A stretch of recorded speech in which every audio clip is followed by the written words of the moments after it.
اعوذ باللہ من الشیطان الرجیم بسم اللہ الرحمن الرحیم وبہ نستعین وہو خیر ناصر ومعین اللہم صلی علی محمد وعلی محمد۔ قید المندوحہ، قید المندوحہ جیسا کہ کل یہ بحث گزر گئی کہ محقق نعینی نے ایک قید لگائی کہ مکلف اپنے سوء اختیار سے جان بوجھ کر اپنے آپ کو ایسی جگہ لے جائے جو غصبی جگہ ہو اور پھر وہ وہاں جا کر نماز پڑھے۔ لیکن اگر کسی کو زبردستی مثال کے طور پہ اغوا کر کے لے گئے، ایک کمرے میں بند کر دیا، وہ کمرہ اس کے لیے غصبی ہے، کیونکہ اغوا کار عموماً اپنی جگہ پر اغوا نہیں رکھتے، کسی اور کی جگہ پر اغوا کر کے لے جاتے ہیں۔ اگر اپنے ہی گھر میں اغوا کر کے لے جائیں تو چلیں غصبی نہ ہو کیونکہ اس کی رضایت ہے، لیکن بعض اوقات اغوا کر کے کسی اور کے گھر میں لے جاتے ہیں تو یا ایک شخص ہے جس کو قید کر دیا گیا، اب یہ شخص نے اپنے اختیار سے اس نے غصب نہیں کیا بلکہ مجبور تھا۔ یہاں پر طے ہے، کوئی اختلاف نہیں کہ امر اور نہیں ایک ساتھ جمع نہیں ہو سکتے۔ کیونکہ اس کے اختیار سے خارج ہے یہ بات، اس مکلف میں طاقت نہیں ہے کہ لا تکذب میں شارع کہہ رہے غصب نہ کرو، تو اس میں طاقت نہیں ہے اس کو انجام دینے، کیونکہ اس کو تو اغوا کیا گیا، قید کر دیا گیا ہے، بند کر کے چلے گئے، دروازہ بند کر کے چلے گئے۔ یا امر رہے گا یا نہیں رہے گا، کہ ہماری مثال میں واضح ہے کہ امر رہے گا نہیں رہے گا۔ جہاں بھی اس طریقے سے پھنس گئے وہاں یہ طے ہے کہ اجتماع ممکن نہیں ہے۔ اجتماع کی بحث کس جگہ آئے گی؟ جہاں مندوحہ ہو، جہاں وسعت ہو، جہاں اپنے اختیار سے سوء اختیار کی طرف گیا ہو مکلف۔ کیا ایک بحث آئے گی، بالکل آخر میں ایک بحث آئے گی، الاختیار الاسترار بسوء الاختیار لا ينافی الاختیار، ایک بہت اہم بحث ہے جو بالکل آخری میں آئے گی۔ اور اگر کوئی اپنے آپ کو زبردستی غصبی جگہ پہ لے جائے اس صورت وہی تو ہے کہ اپنے پھر تو نہیں رہے گا نا، برابر آئے گا۔ وہ نماز تو پڑھنی ہے نا، نماز تو ساقط نہیں ہوگی۔ ایک شخص مثال طور پر میں آپ کے باغیچے میں چلا گیا، نہیں خود سے گیا ہوں میں آپ کے باغیچے میں، آپ نے اجازت نہیں دی تھی، میں خود سے آپ کے باغیچے میں چلا گیا، تو امر نماز تو میرے اوپر رہے گی نا، یہ تو نہیں کہ نماز میرے اوپر ساقط ہو جائے گی، نماز وجوب نماز تو رہے گی۔ وجوب نماز اپنی جگہ پر ہے، وجوب غصب اپنی جگہ پر ہے، میں وہاں پہ نماز پڑھتا ہوں۔ تو یہاں پر بحث ہے کہ آیا نماز میری صحیح ہے اور غصب بھی صحیح ہے، یعنی ایک طرف میں مطیع بھی ہوں اور ممتثل بھی ہوں اور دوسری طرف عاصی بھی ہوں۔ تو جو افراد کہتے ہیں اجتماع ممکن ہے، وہ کہتے ہیں کہ چونکہ تکلیف آتی ہے کس پر؟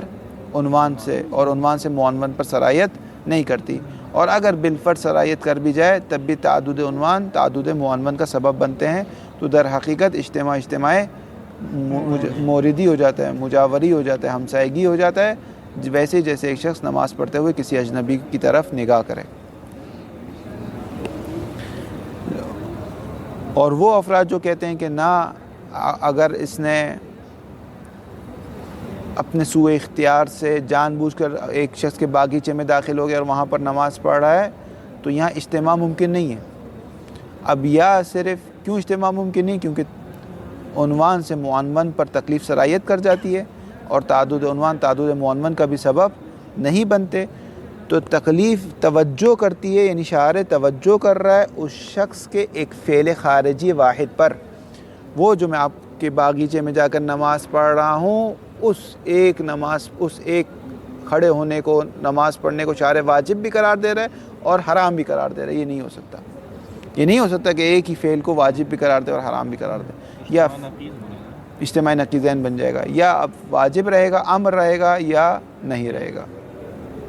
بہرحال آغا آخوند نے کیا کیا؟ آغا آخوند نے ایک قید حیثیت تعلیلیہ کو، کہ جس پر کل گفتگو ہوئی، کہ حیثیت تعلیلیہ کو یا مبادی تصدیقیہ کو اٹھا کر اصل بحث بنا دیا۔ وہ جو افراد کہتے تھے کہ اجتماع ممکن ہے، وہ دلیل کیا دیتے تھے؟ دلیل یہ دیتے کہ تعدد عنوان تعدد معنون کا سبب بنتا ہے، جو اجتماع کے قائل ہیں۔ تو آغا آخوند نے اصل بحث کو چھوڑ کر کہہ دیا کہ بحث یہی کہ تعدد عنوان تعدد معنون کا سبب بنتا ہے یا نہیں بنتا، یہ بحث ہے۔ اگر بنتا ہے، اگر آپ کہتے ہو بنتا ہے تو آپ قائل بے اجتماع ہو، اگر آپ کہتے ہو نہیں بنتا تو آپ قائل بے امتناع ہو. قید مندوبہ کی ضرورت ہی نہیں کہیں. اگر آنکھوں نے دیکھیں بحث کو یوں کیا کہ تعدد عنوان تعدد معنون کا سبب بنتا ہے یا نہیں بنتا. اگر کوئی اصولی کہتے ہیں ہاں بنتا ہے, اگر عنوان متعدد ہوں گے تو معنون بھی متعدد ہو جائیں گے, جس کے نتیجے میں اجتماع نہیں رہے گا, اجتماع حقیقی نہیں رہے گا بلکہ اجتماع موردی ہو جائے گا. اس کے نتیجے میں کیا ہو جائے گا, وہ اجتماع کا قائل ہو جائے گا. اور جو کہتا ہے کہ تعدد عنوان تعدد معنون کا سبب نہیں بنتا, وہ کس کا قائل ہو جائے گا, امتناع کا قائل ہو جائے گا. اصل مندوع ہو یا نہ ہو اس سے لا بشرط ہے, اصل ضرورت نہیں ہے قید مندوع کو ذکر کریں. جبکہ مشہور اصولین کہتے ہیں نا آگے آخون, اول تو آپ کا اصل بحث کو کرنا غلط تھا. اصل بحث یہ نہیں تھی کہ تعدد عنوان تعدد معنون کا سبب بنتا ہے یا نہیں بنتا. اصل بحث یہ تھی کہ اجتماع امر نہیں فی شیء واحد ممکن ہے یا ممکن نہیں ہے. اگر اس اصل بحث پہ رہیں گے تو پھر قید مندوبہ کی بحث آئے گی کہ مکلف نے اپنے اختیار سے اپنے آپ کو بے اختیار کر دیا, اپنے اختیار سے اس نے نماز پڑھ رہا یا اپنے اختیار سے نہیں پڑھ رہا. اگر اپنے اختیار سے نہیں پڑھ رہا نماز بلکہ اس کو کسی نے زندانی کر دیا, قید کر دیا, اغوا کر کے لے گئے, تو واضح ہے کہ اجتماع ممکن نہیں ہے. وہ جس کو کسی نے اغوا کر لیا, اب شارع اس کو کہے گا کہ تم یہاں غصبی نہ کرو, اصلا وہ قدرت نہیں رکھتا. تنی بات واضح ہو رہی ہے نہیں واضح ہو رہی. بس اصل اگر مشہور اصولین کی نگاہ میں دیکھیں تو قید مندوبہ کی جگہ بنتی ہے, جو آگئے محقق کمی لائیں, مرزا کمی لائیں, قید مندوبہ کی جگہ بنتی ہے کہ اگر مندوبہ ہے تو بحث ہوگی کہ آیا اجتماع ہے یا امتناع ہے. اگر مندوبہ نہیں تو اصلا بحث نہیں, اصلا اجتماع ممکن نہیں ہے وہاں پر. لیکن اگر آخون نے جس طریقے سے بحث کی ہے کہ تعدد عنوان تعدد معنون کا سبب بنتا ہے یا نہیں بنتا, اگر اس طریقے سے دیکھیں تو پھر قید مندوبہ کی ضرورت نہیں ہے. لیکن وہ بحث صحیح نہیں ہے, بحث صحیح نہیں. اس میں آگے مظفر نے بعد میں جا کے اپنا نظریہ بیان کیا, ابھی نہیں کیا, بعد میں جا کے کیا ہے کہ ہماری نگاہ میں تو اصلا کوئی یہ قانونی نہیں ہے. یعنی تعدد عنوان تعدد معنون کا سبب بنتے یا نہیں بنتے, یہ کلی قانون نہیں, کبھی بنتے کبھی نہیں بنتے. اصلا کلی قانون ہی نہیں ہے ایسا کوئی.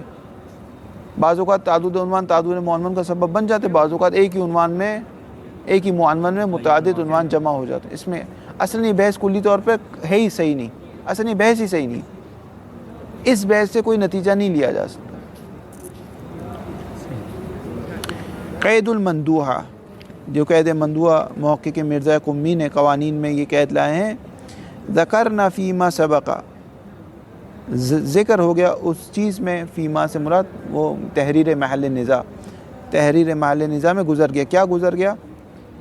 ان بعضهم بعض اصولین قید النزاع هنا بان تكون هناك مندوحة في مقام الامتثال, کہ بعض اصولین نے نزاع کو مقید کر دیا ہے ہونا اس بحث میں. کس چیز کے ساتھ مقید کر دیا؟ مقید کر دیا بان تكون هناك مندوحة, کہ مندوحہ ہونا چاہیے, یعنی وسعت ہونی چاہیے. کس میں؟ فی مقام الامتثال. مکلف جو میں آپ کے باغیچے میں آ کر نماز پڑھ رہا ہوں تو میرے لیے کیا ہونی چاہیے آگا صاحب؟ وسعت ہونی چاہیے. چاہے تو غضب کروں, چاہے تو پہلے ہی نماز پڑھ لوں, آپ کے باغیچے میں داخل نہ ہوں.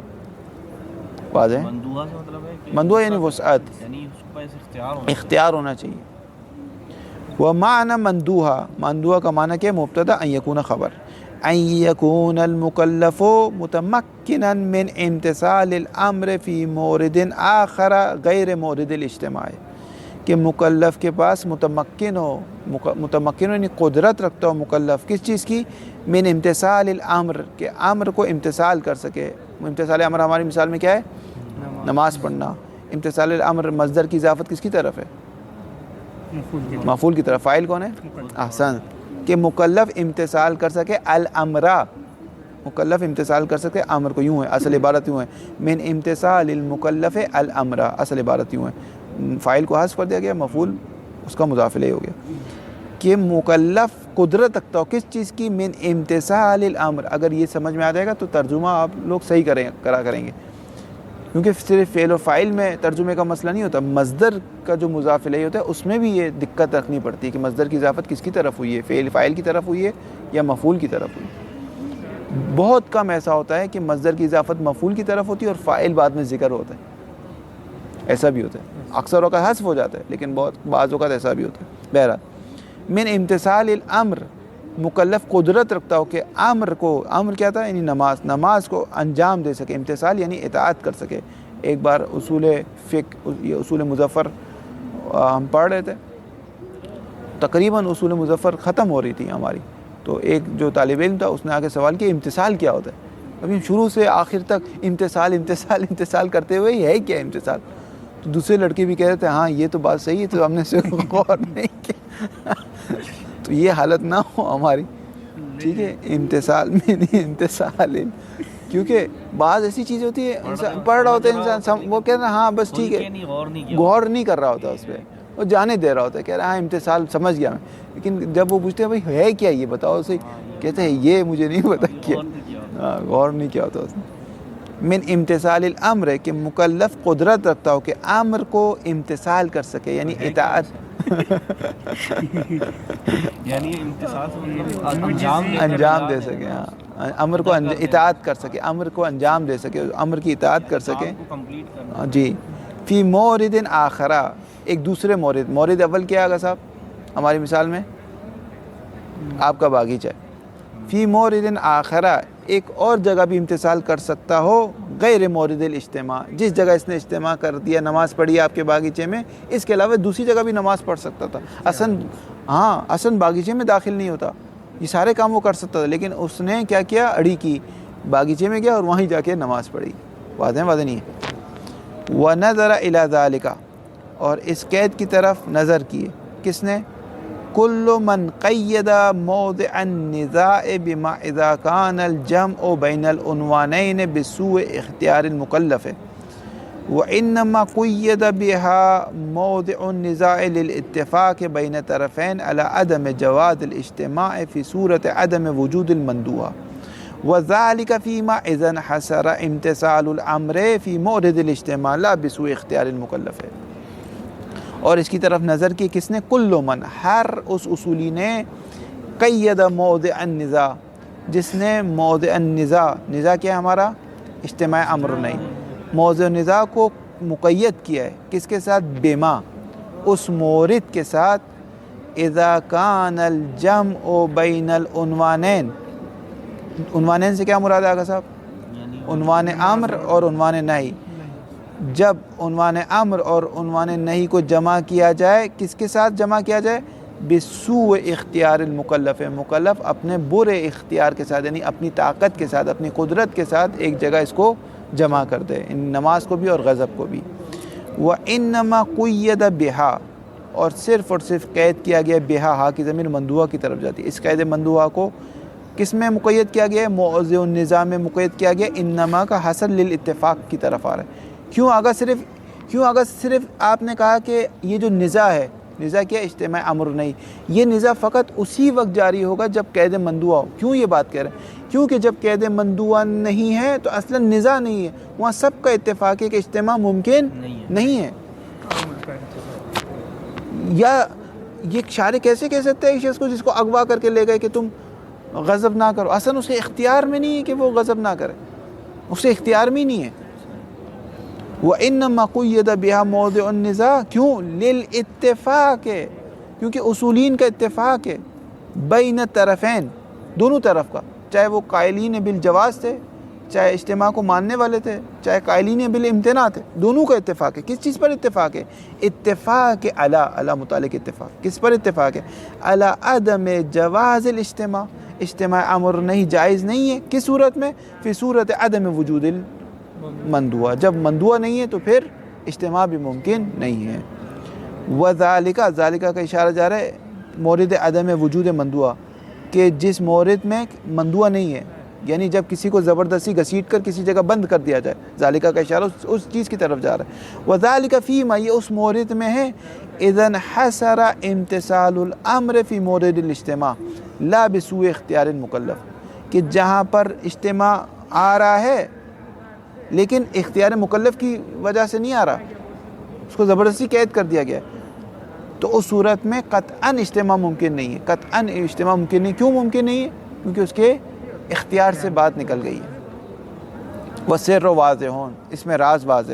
فَإِنَّهُ, شان یہ آگا صاحب, عند الانحصار، انحصار الف لام ذکری، انحصار سے مراد یہ ہے اذا انحصر امتثال الامر فی مورد الاجتماع، اگر امتثال امر منحصر ہو گیا کہ کیا مطلب، پیچھے کیا کہا تھا، امتثال امر فی مورد آخر میں بھی ممکن تھا، یعنی میں نماز کو کہیں اور بھی پڑھ سکتا تھا، لیکن یہاں نماز پڑھنا کیا ہو گیا، منحصر ہو گیا مورد اجتماع میں۔ اب جب مجھے آپ نے اغوا کر کے ایک جگہ بند کر دیا تو اب میں نماز کہاں پڑھوں گا، اب اپنے گھر جا کے نماز پڑھوں گا، نہ، میں اسی مورد اجتماع میں ہی منحصر ہو گیا، اسی جگہ نماز پڑھ سکتا ہوں، اس کے علاوہ کہیں اور نماز نہیں پڑھ سکتا۔ لیکن جب میں اپنے اختیار سے آپ کے باغ میں داخل ہوا تو وہاں کہیں اور بھی نماز پڑھ سکتا تھا۔ واضح ہو گیا، انحصار کا مطلب واضح ہو گیا۔ وَسِرٌّ وَاضِحٌ فَإِنَّهُ شان یہ عند الانحصار ہے، جب منحصر ہو جائے، یعنی امتثال امر منحصر ہو جائے، یعنی میرے پاس کوئی اور آپشن نہیں ہے، منحصر ہونے کا مطلب کوئی اور آپشن نہیں ہے، صرف مجھے زندانی کر دیا گیا ہے، میں یہیں پر نماز پڑھ سکتا ہوں۔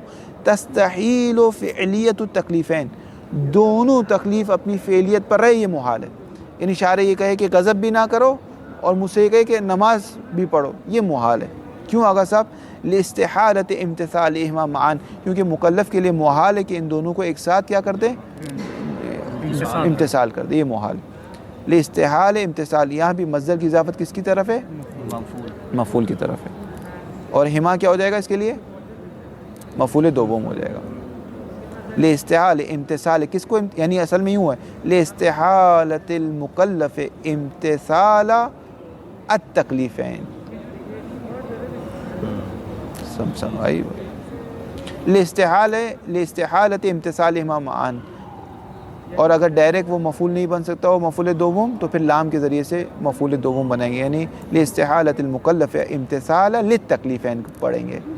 واضح ہے بات، مشکل تو نہیں ہو رہی، یہ بعض اوقات میں کھول دیتا ہوں، شروع میں ہو سکتا ہے پریشانی ہو، لیکن ایک بار آ کر حل ہو جائے گا مسئلہ،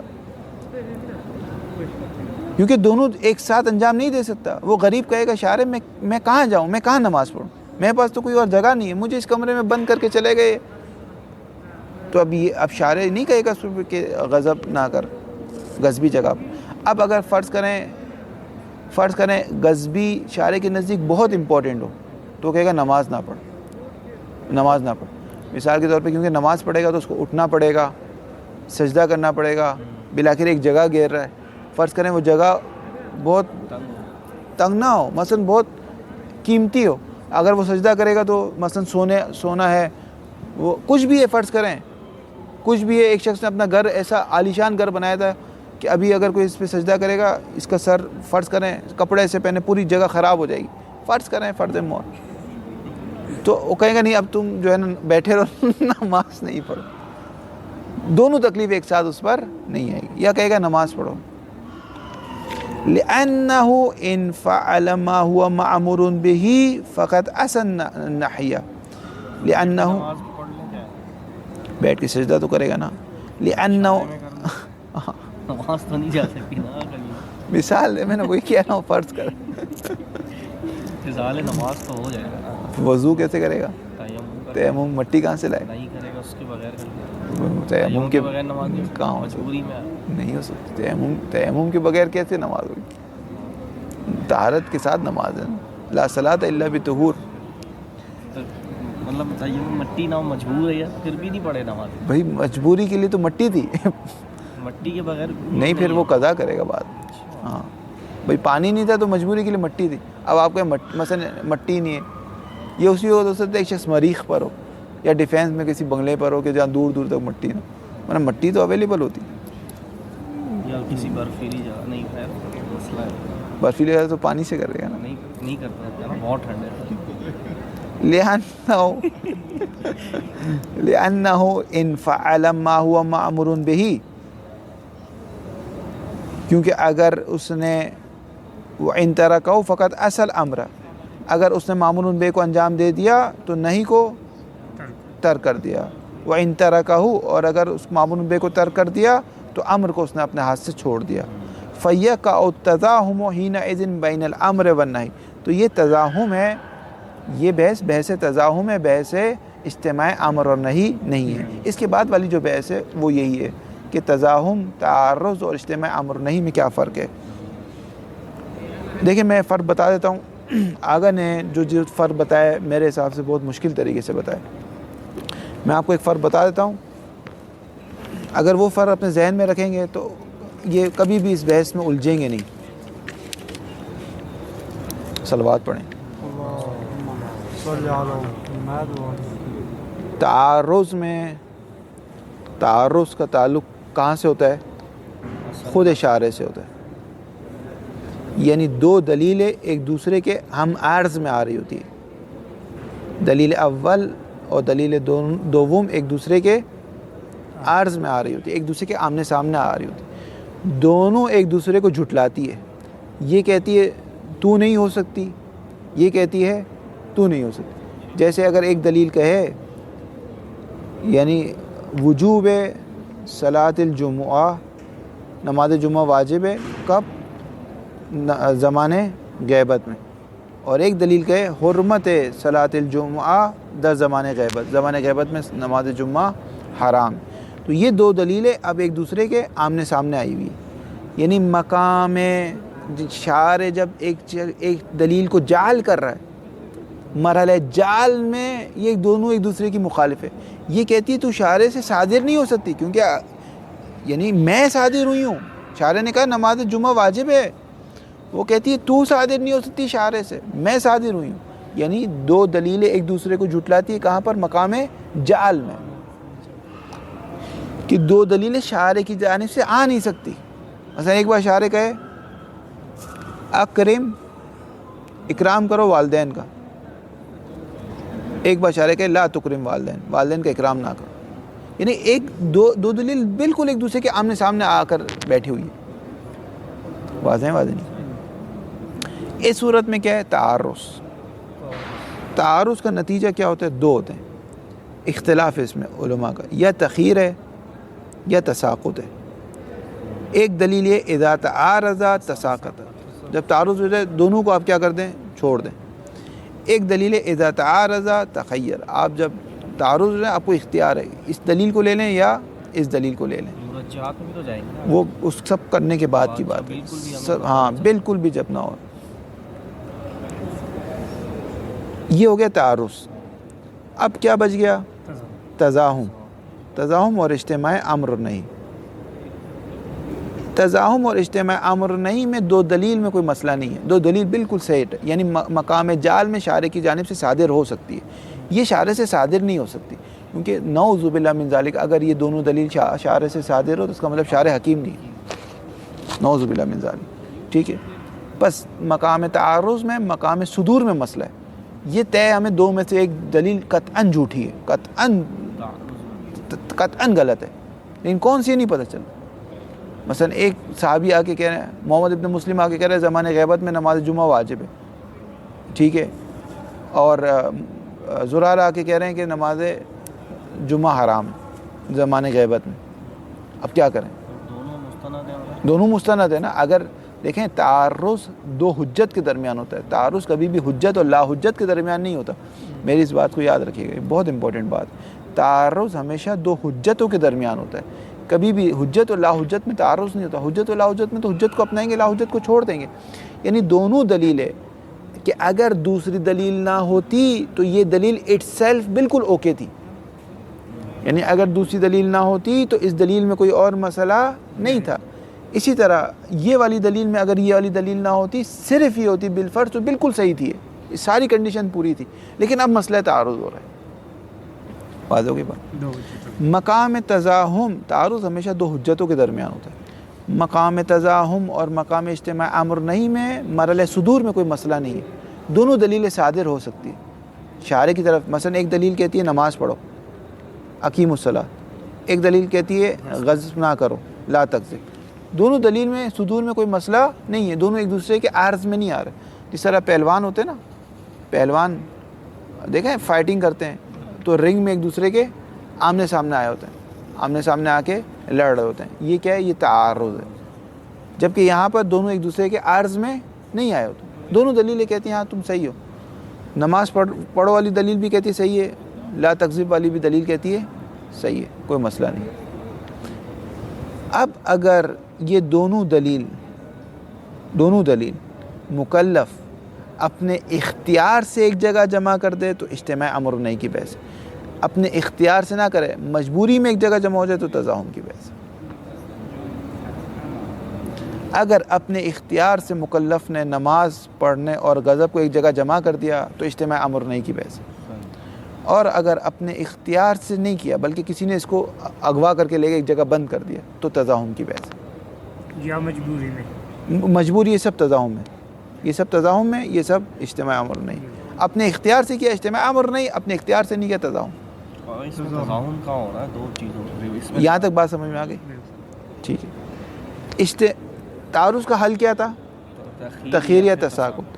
اجتماع امر نہیں کے دو حل ہیں, یا اجتماع ممکن ہے جو کہتے ہیں, یا امتناع ہے. اگر اجتماع ممکن ہے تو وہ شخص ایک ہی وقت میں موتی بھی ہے, نماز بھی صحیح ہے اس کی, اور عاصی بھی ہے, گناہ بھی کر رہا ہے. ایک حور ملے گی اور ایک کوڑا ملے گا, دونوں صحیح, یعنی اس کو نماز کی قضا ضروری نہیں ہے. جو امتناع کے قائل ہیں وہ کہتے ہیں ایک چیز رہے گی, یا موتی ہے یا موتی یا عاصی, کہ ہماری مثال میں کیا ہے, نماز پڑھ عاصی ہے, عاصی رہے گا, اس ہمارے عاصی ایک چیز رہے گی. تو اگر اس نے نماز پڑھ بھی لی تو یہ نماز کیا ایز اے ایکسرسائز سمجھی جائے گی, جیسے ایکسرسائز بندہ کر رہا ہوتا ہے, اس کی کوئی حیثیت نہیں ہے, بعد میں اس کو قضا کرنی پڑے گی. یہ نماز مسقط تکلیف نہیں ہے, اس نماز سے تکلیف ساقط نہیں ہوگی. یہ بات ختم ہو گئی. اب آ جائے تزاحم میں, کہ دو چیزیں ایک ساتھ جمع ہو رہی ہیں. جیسے کہ ابھی فجر کا وقت بھی ہے نماز کا, ایک شخص ڈوب رہا ہے, دونوں چیزیں ایک ساتھ جمع ہو رہی ہیں, لیکن اپنے اختیار سے مکلف نے جمع نہیں کی. ایک ایسی کنڈیشن میں پھنس چکا ہے کہ دو واجب ایک ساتھ جمع ہو رہے ہیں. مثلا ایک مومن کو بچانا بھی ہے اور نماز بھی ہے, یا ایک واجب اور ایک حرام ایک ساتھ جمع ہو رہے ہیں, کہ اب کیا کریں. مثلا اگر نماز پڑھتا ہے تو اس کا غضب بڑھ جائے گا. نماز پڑھتا ہے تو زیادہ کیونکہ اس کو اٹھنا ہے, ایک ٹائم لگے گا, ہاں ایک اس کا ایریا زیادہ کور کرے گا. ٹھیک ہے. تزاحم میں کیا ہوتا ہے, اہم رہ جاتا ہے, مہم چلا جاتا ہے, چھوڑ جاتا ہے. مثلا جان بچانا ہے اور نماز فجر پڑھنا ہے, یا اہم کیا ہے شارع کے نزدیک, جان بچانا. مومن کی جان بچاؤ, نماز کو چھوڑ دو, بعد میں کیا کر لو, قضا کر لو. ہماری مثال میں اہم کیا ہے, مثلا نماز پڑھنا, تو نماز پڑھ لو, بے شک تھوڑا بہت تمہارا جو اضافی غضب ہو رہا ہے وہ ہونے تو مسئلہ نہیں. اور اگر دونوں ایک جیسے تو پھر اختیار ہے, دونوں ایک جیسے ہو تو پھر تو وہ اختیار ہے. مثلا دو مومن ڈوب رہے ہیں, دونوں میں کوئی خصوصیت نہیں, دونوں برابر کے مومن ہیں, زید ہے اور عامر ہے, آپ کی مرضی, چاہے زید کو بچائے چاہے عامر کو بچائے. اگر یہ سمجھ میں آ گیا تو کبھی بھی تعارض, تزاحم اور اجتماع میں پھنسیں گے نہیں. یہ طلاب پھنس جاتے ہیں اس میں, تعارض اور تزاحم میں پھنس جاتے ہیں. اصلا یہ جو بات ہے نا, تعارض اصلا دو حجیتوں میں مرحلہ جعل اور مرحلہ صدور میں مسئلہ ہوتا ہے. اس میں مرحلہ جعل اور صدور میں نہیں ہوتا, بلکہ مرحلہ امتثال میں ہوتا ہے. مکلف امتثال اور خارج میں امتثال کرنے میں مسئلہ ہے کہ بعض اوقات دو چیزوں کو ایک جگہ وہ خود سے اپنے اختیار سے جمع کر دیتا ہے, بعض اوقات ایک دو چیزیں خود بخود جمع ہو جاتی ہے. بعض ہو گئی بات. یہ تمام تعارض, یہ ہے تمام تعارض. اگرچہ اس کی تفصیلی بحث آئے گی, تعارض بدوی ہے, تعارض مستقر ہے. اگر تعارض مستقر ہے تو تعادل و تراجی کی طرف جائیں گے. تراجی ہے یا تراجی نہیں ہے, تراجی نہیں ہے تو پھر تعادل میں تساقط ہے یا تخیر. یہ ساری تفصیلی بحث آئے گی, لیکن اصل بحث ہمیں ہے. وظاہر ان اعتبار قید المندوحت, آگے مظفر میدان میں آ رہا کہ ظاہر یہ کہ جو قید مندوحہ کا معتبر ہونا لازم, یہ ضروری تھا. کیوں ضروری تھا؟ کیونکہ اصل بحث اجتماع امر نہیں تھی, اصل بحث تعدد عنوان نہیں تھی ہماری. لما ذکرنا ہو, جیسا کہ ہم نے ذکر کر دیا. کیوں؟ اذ لیس النزاع جہتیاً, نزاع جہتی نہیں ہے. حتیٰ یہ ساری عبارت بریکٹ میں آ جائے گی, نزاع جہتی نہیں ہے. ای من جہت کفایت تعدد العنوان فی تعدد المعنون و عدمیہ. نزاع جہتی نہیں ہے, یعنی نزاع یہ نہیں تھا کہ تعدد عنوان تعدد معنون کا سبب بنتا ہے یا نہیں بنتا, جو آخن لے گئے. اذ لیس, اذ تعلیلی ہے. اذ لیس النزاع جہتیاً, نزاع جہتی نہیں ہے. کما ذهب الیہ صاحب الکفایہ, جیسا کہ صاحب کفایہ نظری کی طرف گئے. ای یعنی اس جہت میں بحث نہیں تھی. ای من جہت کفایت تعدد العنوان فی تعدد المعنون و عدمہا, و عدمہا ہے نا, عدم ہی ہے تو عدم ہا کر دیں, عدم ہا کر دیں, عدم کفایت کی طرف ضمیر جائے گی. یعنی اس کی تعدد عنوان تعدد معنون کی کفایت کرتا ہے یا کفایت نہیں کرتا، اس جہت میں بحث نہیں تھی۔ وَإِن لَمْ يَجُوزِ الْاجْتِمَاعُ مِنْ جَهَةِ الْأُخْرَى، اگر ایک دوسری جہت میں اجتماع ممکن نہیں ہے، کس جہت میں اجتماع ممکن نہیں ہے؟ مندوحہ نہ ہو، مندوحہ نہ ہو، احسن، جب مندوحہ نہ ہو، یہ جہت اخرى سے یہ مراد کہ جب عدم تمکن ہو، مندوحہ نہ، احسن، ماشاءاللہ شادی کے بعد ذہن کھل گیا آپ کا۔ حتی لا نحتاج الی ھذا القید، اصل یہ بحث نہیں ہے کہ ہم کہیں کہ اس قید کی ہمیں ضرورت نہیں ہے، بل النزاع کما تقدم، بلکہ جھگڑا کس میں تھا؟